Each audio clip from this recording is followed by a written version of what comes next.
जय श्री राम। सभी संत कल्याण वाणी चैनल के श्रोताओं का मेरे चैनल में हार्दिक स्वागत है। आज मैं साधकों के प्रति जो पूज्य महाराज श्री श्रद्धेय स्वामी श्री राम सुखदास जी महाराज जी के प्रवचन होते हैं, उनका छठा भाग आपके समक्ष रख रहा हूँ। छठा भाग यानी एक ही प्रवचन के अलग अलग भाग नहीं हैं, ये अलग अलग प्रवचन हैं। तो साधकों के प्रति मैं आज का जो उनका प्रवचन है उसका विषय है अपनी जानकारी को महत्व दें। अपनी जानकारी को महत्व दें। सबसे मेरी विनती है, कृपया मेरे संत कल्याण वाणी चैनल को सब्सक्राइब करें और सच्चे संतों की ये कल्याणकारी वाणी है, इसको शेयर ज़रूर करें और लाइक करें। तो पूज्य महाराज जी की वाणी है, अपनी जानकारी को महत्व दें, ये इसका विषय है साधकों के प्रति। तो महाराज जी कहते हैं, एक बहुत बढ़िया बात है, आप कृपा करके ध्यान दें, जिसे जो परिस्थिति मिली है वह उसी परिस्थिति को सर्वोपरि मानकर उसका सदुपयोग करे तो उसका कल्याण हो जाएगा। जितनी वस्तुएं मिली हैं उनसे ज़्यादा वस्तुओं की ज़रूरत नहीं है। आपके पास जितनी विद्या है उससे ज़्यादा जानने की ज़रूरत नहीं है। आपके पास जो बल है उससे ज़्यादा बल की ज़रूरत नहीं है। आपके पास जो बल बुद्धि योग्यता परिस्थिति आदि आपको जो बल बुद्धि योग्यता परिस्थिति आदि मिली है उसी के सदुपयोग से परमात्मा की प्राप्ति हो जाएगी। यह एकदम सच्ची और सिद्धांत की बात है। ये सिद्धांत की बात है।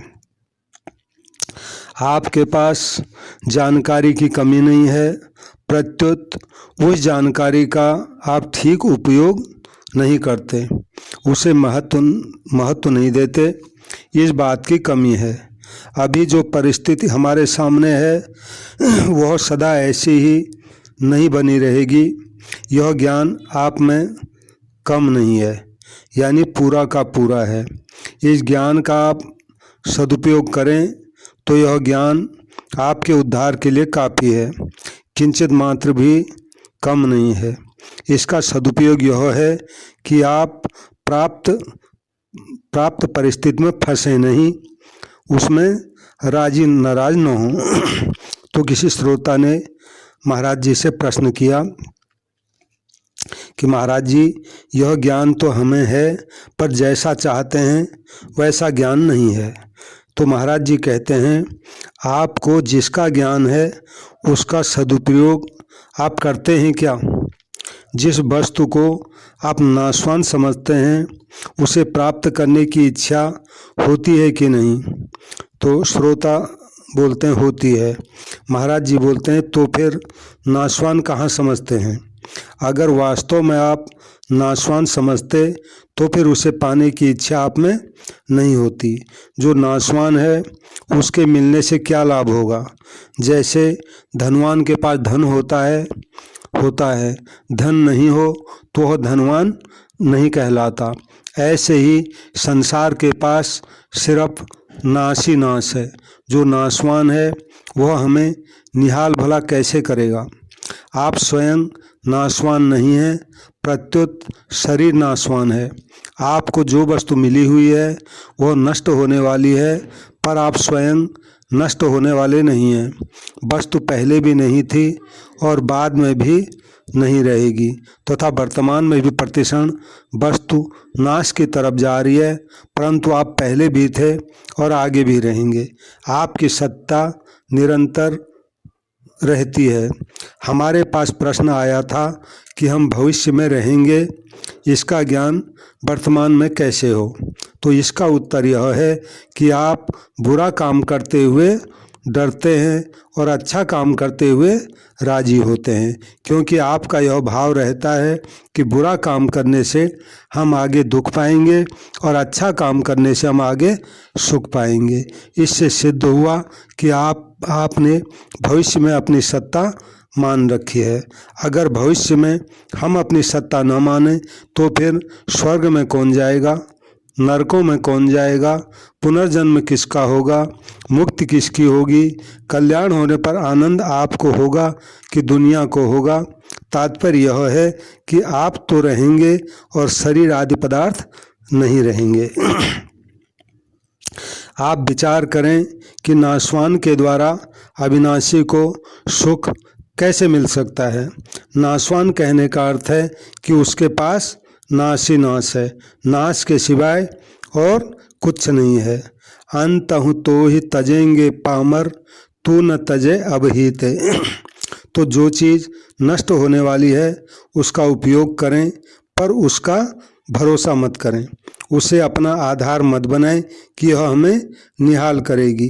थोड़ा ध्यान दें, जो चीज़ अभी आपके पास नहीं है उसके मिलने से आप निहाल कैसे हो जाएंगे? जो चीज़ अभी नहीं है वह बाद में भी नहीं रहेगी, बिछुड़ जाएगी, अथवा वह आपको सुखी कैसे करेगी? वह मिलेगी कि नहीं मिलेगी इसका पता नहीं है, और मिल भी जाएगी तो रहेगी नहीं, क्योंकि जो नाशवान है उसका तो नाश होगा ही। शरीर आदि नाशवान हैं, ऐसा आप जानते तो हैं पर मानते नहीं, अर्थात जाने हुए को महत्व नहीं देते। अगर आप अपनी जानकारी को महत्व देते तो आप नाशून वस्तुओं पर भरोसा नहीं करते, उनकी आशा नहीं करते, उनके मिलने पर राजी नहीं होते, उनके नहीं मिलने पर दुखी नहीं होते, उनके बने रहने की इच्छा नहीं करते, उनके नष्ट होने की चिंता नहीं करते। हम जैसी परिस्थिति चाहते हैं वैसी परिस्थिति न मिलने पर दुख होता है, तो यह दुख केवल मूर्खता का है। मूर्खता के सिवाय और कुछ इसमें है नहीं। जो वस्तु परिस्थिति रहने वाले नहीं है उसे रखना चाहते हैं और उसके नष्ट होने पर दुखी होते हैं, ये मूर्खता नहीं तो और क्या है। हमारे पर कोई आफत आ जाए, दुख आ जाए तो सोचते हैं कि वो कैसे मिटे, पर वास्तव में देखा जाए तो वो तो मिट ही रहा है, चाहे अनुकूलता हो चाहे प्रतिकूलता हो, वो रहने वाली है ही नहीं। मिली हुई चीज़ बिछड़ने वाली होती है। सर्वे क्षयंता निचया पतनांता समुच्छ्रया संयोगा विप्र योगांता मरणांतं च जीवितम। वाल्मीकि रामायण का ये श्लोक है। इसका अर्थ है समस्त संग्रहों का अंत विनाश है, लौकिक उन्नतियों का अंत पतन है, संयोगों का अंत वियोग है और जीवन का अंत में मरण है।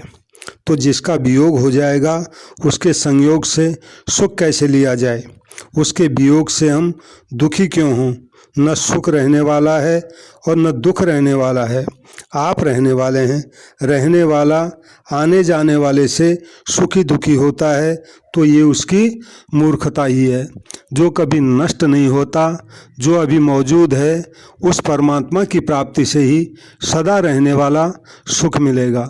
उस परमात्मा के सिवाय मान में, सम्मान में, बड़ाई में, आराम में, रुपए पैसे में, कुटुंब में, धन में कहीं भी आप संतोष करेंगे तो आपके साथ विश्वासघात होगा। मैं वह बात करता हूँ जो आपके अनुभव में है।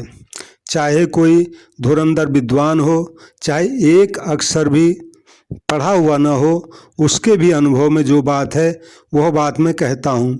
मैं किसी वर्ण की, किसी आश्रम की, किसी संप्रदाय की बात नहीं कहता हूँ, प्रत्युत मनुष्य मात्र के अनुभव की बात कहता हूँ। जिसका संयोग होता है उसका वियोग होगा ही। यह किसकी बात है बताइए? यह बात हिंदुओं की है या मुसलमानों की है या ईसाइयों की, बालकों की है या जवानों की है या बूढ़ों की है, स्त्रियों की है या पुरुषों की, साधुओं की है या गृहस्थों की है? किसकी बात है यह तो सबकी बात है। इस बात को आप महत्व दें तो आप निहाल हो जाएं। महत्व देना क्या है कि आने जाने वाली वस्तु परिस्थिति से आप सुखी दुखी न हो। जिसका वियोग हो जाएगा उसका सहारा आप क्यों लेते हैं? आपने पहले उसका सहारा लिया और उसका वियोग होने से आपको दुख भी हुआ, फिर भी आप उसी का सहारा लेते हैं और बार बार दुख पाते हैं। अगर आप उत्पत्ति विनाशशील वस्तु में राजी नाराज न हो तो आपको अनुत्पन्न परमात्मा तत्व मिल जाएगा, जो उत्पत्ति विनाशशील है, जिसके आदि और अंत को आप जानते हैं। उसकी इच्छा करना तथा उसके मिलने से राजी होना यही उलझन है। इसके सिवाय आपकी और कोई उलझन है ही नहीं। इस उलझन को आप मिटा दें तो आपको परमात्मा तत्व मिल जाएगा। उस परमात्मा तत्व का कभी नाश यानी वियोग नहीं होता, वह सदा ज्यों का त्यों रहता है, क्योंकि वह सत है। सत का कभी अभाव नहीं होता। ना भावो विद्यते सतः, गीता जी के दूसरे अध्याय का 16वां श्लोक का ये अंश है। आपका अपमान होता है तो आप बड़े दुखी हो जाते हैं। तो अपमान टिकने वाला है क्या? आपका सम्मान होता है तो आप राजी हो जाते हैं। तो क्या सम्मान टिकने वाला है क्या? आप तो रहने वाले हैं। रहने वाला आने जाने वाले से सुखी दुखी हो जाता है। यह बड़े आश्चर्य की बात है। भगवान ने गीता में सबसे पहले यह उपदेश दिया दूसरे अध्याय का 12वें श्लोक में, न त्वेवाहं जातु नासं न त्वं नेमे जनाधिपा न चैव न भविष्यामः सर्वे वयमतः परम।